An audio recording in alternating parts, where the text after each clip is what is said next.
Hey everyone, and welcome to Blender 101.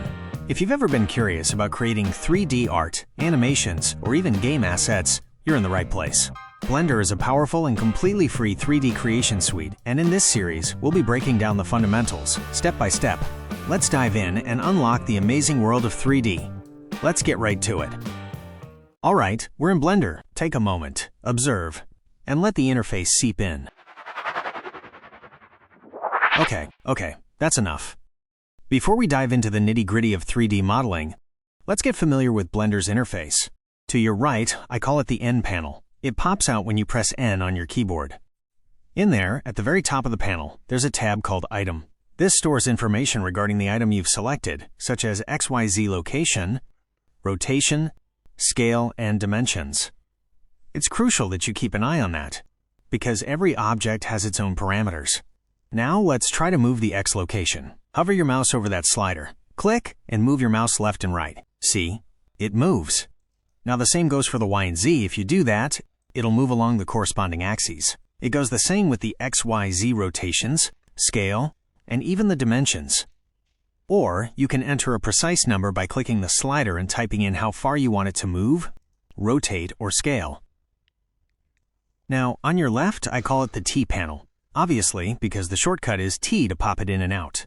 At the very top of it, if you hover your mouse and click and hold, there are various tools for selecting an object. Let me first duplicate this object. Select it, and press Shift+D to duplicate it 2 times. So I can show you these selection tools. First up, we have the Select box or marquee. To use it, just click and drag to the area that you want to select. Everything inside the marquee will be selected. As for the tweak, you have to hover your mouse over it and click to select it. Next is the Select lasso. The way you use it is almost the same as box select, but you can wiggle your mouse and avoid certain objects that you don't want to be selected. This is a good way if you want a controlled selection. These selection tools will be very apparent in edit mode. Click the object in the middle and hit Tab to enter edit mode.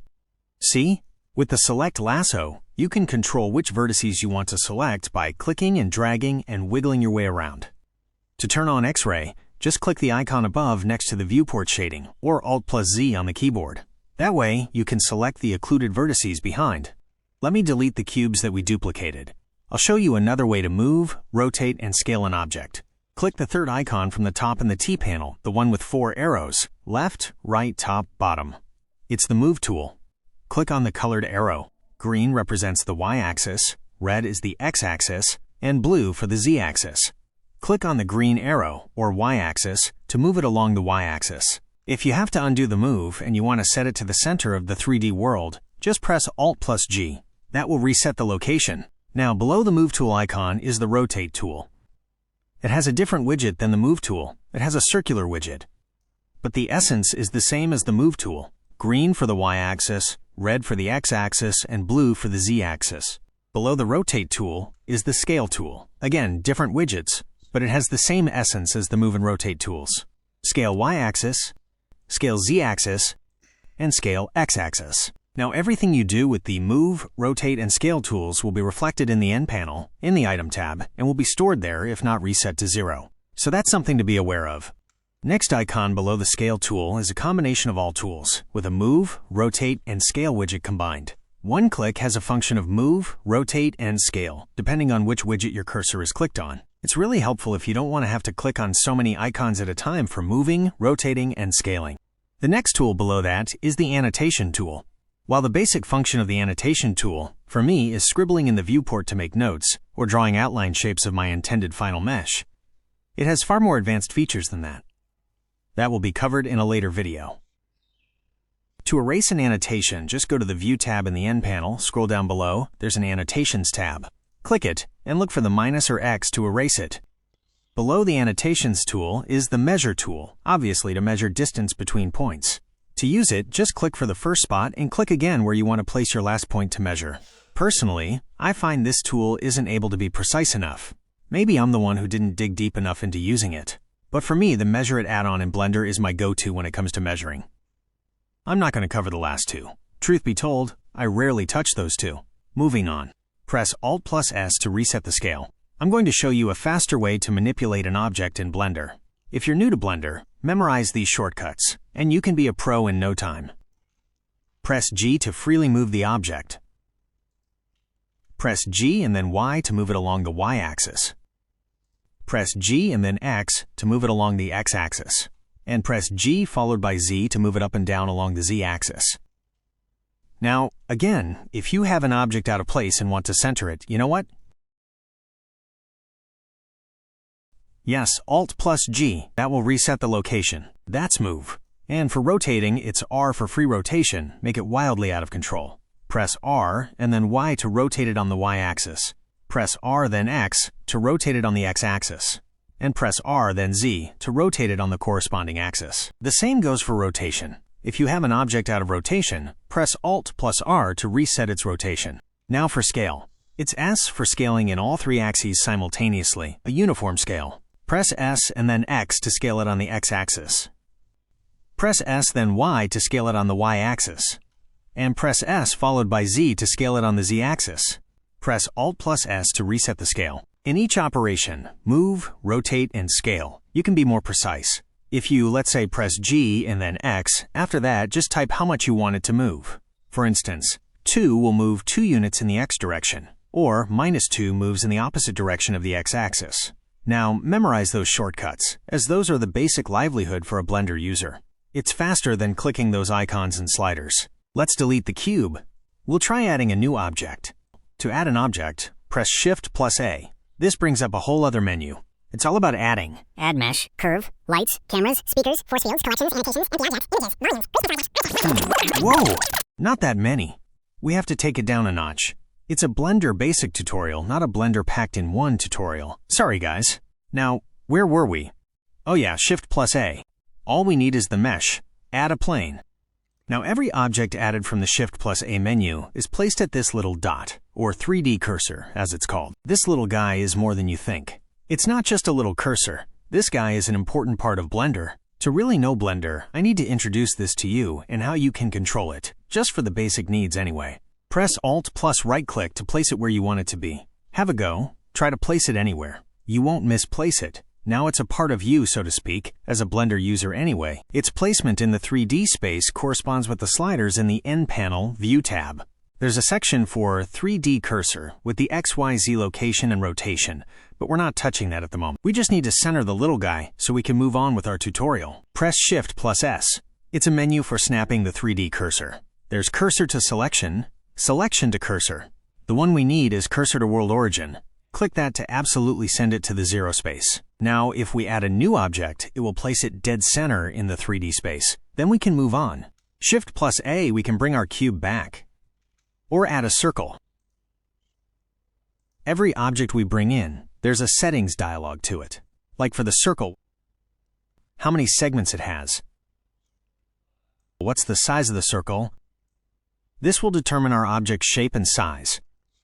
If, for some reason, when you add a mesh but the dialog box is closed, as long as you haven't clicked on anything else or edited the mesh, you can still call that back by pressing F9 to open the dialog setting.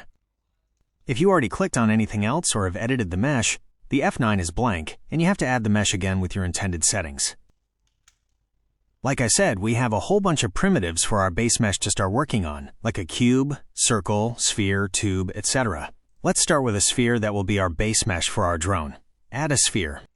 Now the fun bit, the middle mouse click to rotate the view, and middle mouse click followed by Alt to snap the view to any axis it rotates. Middle mouse plus Shift to pan your view. If the view is snapped to an axis, when you move your object, it'll move along any axes other than the snap view, in this case, the X-axis. And if you rotate, press R, it will rotate on those axes. Rotate the sphere 90 degrees. Enter Edit Mode, press Tab. Now in Edit Mode, there are 3 different selection modes. Press 3 for Face Selection Mode, press 2 for Edge Selection Mode, and 1 for Vertex Selection Mode. Alternatively, you can click the icons above in the 3D View toolbar next to the View tab, the icons for Face Selection, Edge Selection, and Vertex Selection Mode. Enter Vertex Selection Mode and select half of the sphere. Delete that selection. Make sure to turn on X-ray so you can grab the occluded vertices as well. Before doing anything else after a rotation or scale, remember to apply that rotation or scale. Control+A and select Rotation.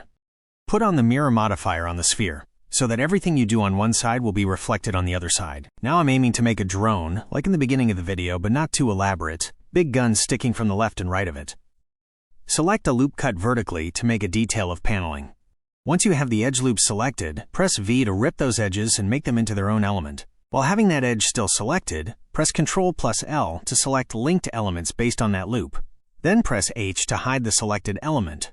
To loop select an exposed edge, Alt+click on the edge. Then, press F to close the hole and create a face. Exit Edit mode by pressing Tab.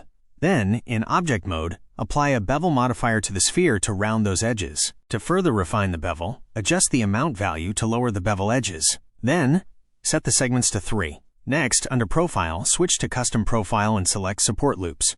While this might seem subtle on its own, combining it with a subsurf modifier will create a much more pronounced and refined effect. Let's add a subsurf modifier to see the effect. Let's see. I think we're missing something. We need to cap the opposite elements as well. Select any edges on the other elements and Ctrl+L to select those elements, and Shift+H to hide everything else but those elements. Alt-click on the open edges to select the loops and press F to cap it. Now that's the effect that I'm going for. The separation between panels is noticeable, but not exaggerated. It's like there are two separate parts in one drone. Hit Alt+H to unhide all elements. We'll start from the center panel. Select a row of faces from the front to the back. First, select the face in front, and then rotate and Ctrl+click on the face you want to complete the selection. Now press E to extrude. As soon as you extrude, right-click to cancel the height of the extrusion, and press Alt+S to expand the faces to the intended height for the center part. Now select the inner row of faces and delete that part. Since we're using a mirror modifier, that part shouldn't be of use. After the deletion, select that top row of vertices. As long as you turn on clipping on your mirror modifier, if you move it towards the Y-axis, it will snap to the center. Now for the face of the drone, we need it to have some sort of eyes. To do that, select a face and Shift plus Control plus click about 3 grids down and across to select the whole 3x3 faces. Press E to extrude it inward. This should make somewhat of an eye for our drone. And I think we need to separate the panels again, like we did on the first one, but slightly smaller. Select the edge loops and press V to rip them again, and cap both of the faces. And also we should adjust the angle settings for the bevel. There's a part of the drone that isn't affected by the default angle settings. Make it 20, that should fix it. Now select the circular part of the drone. Hit C for brush selection, and just select the parts in a circular motion to select them.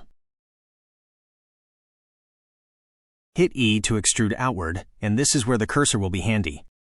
Shift+S and select Cursor to Selected, and if you hit Scale, then Y, then 0, it will flatten that part all to the cursor. Okay, let's extrude it again 3 times to create the drone arms as shown in the video. This part will form the arms of your drone. Okay, I've selected the second loop face, hit E to extrude, and then Alt+S to expand the face to make it bigger. Also select the last face loop and also extrude it but make it a bit smaller than the main arm. And slide the outer edge until the angle shape has affected the faces. Okay, now we've established the main part of our arm. We'll be adding the part for our propulsion for our drone. Move to the under part of the drone. Select a 3x4 face area on that part and extrude it slightly down. Hit S, then Z, then 0 to flatten that part and adjust it to create the drone's propulsion. Select some faces in the back and make a slight extrusion to create detail panels. Now that's done, and thinking ahead, we still need a larger space for the barrel. Our current robot arms haven't got sufficient width to insert the weapon barrel. Let's adjust the width of it, widen it a little bit to make room for our barrel. Add a cube. This will be the base for our barrel. Center it to the position and scale it to fit our designated barrel space. Move it to the front and make it look like the barrel sticks out from the arm. Adjust the Z-scale slightly. Now we can join the barrel to the main body. Just select the barrel, Shift-select the main body, and press Ctrl+J to join them. Select the edge loops around the barrel and press Ctrl+B to bevel them with 2 segments. From the side view, we can use the K key to utilize the knife tool to cut the barrel using a pattern that we set. With the knife tool, start where you want the cut to begin and click. Each click within the mesh will create a new cut point. If the cut doesn't go all the way through, press C to enable cut through. Ctrl+Z to undo and make your cut again. Select the front part of the mesh that you've just cut and press X to delete the faces and vertices. Select the top edge and press F to fill the edges with a face. Do this until you fill all the edges. Now select the newly formed face and press I to inset it. After that, extrude the face inward and press S to scale it flat. This will create the inner part for the gun barrels. Alright, now we'll add a tube for the actual barrel. Press Shift+A to add a tube. The default settings are fine. Just change the orientation to View to make the tube face the current view. Finally, adjust the diameter so it fits snugly inside the existing barrel part. Great! Now scale the tube along the X-axis to make it significantly longer. Then, duplicate it so you have at least 3 barrel tubes. Finally, scale all 3 tubes down slightly, just enough so they comfortably fit inside the outer barrel part.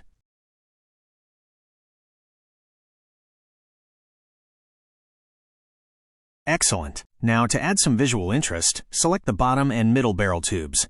Then, extend those 2 tubes significantly along their length, making them much longer than the top barrel.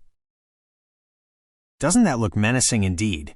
Now select the front faces of each of the 3 barrel tubes. Once they're selected, press I to inset those faces, creating a smaller face within each.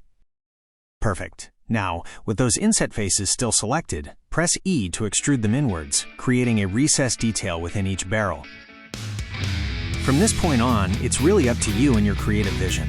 I've shown you some of the basic tools and techniques in Blender. Now it's your turn to explore and experiment. Consider this a starting point, a doorway to your own creations. How you choose to develop this model, the details you add, and the overall style you pursue is entirely in your hands. This is where the real fun begins, where you take these fundamentals and transform them into something uniquely yours. And there you have it. Now it's your turn to make something amazing.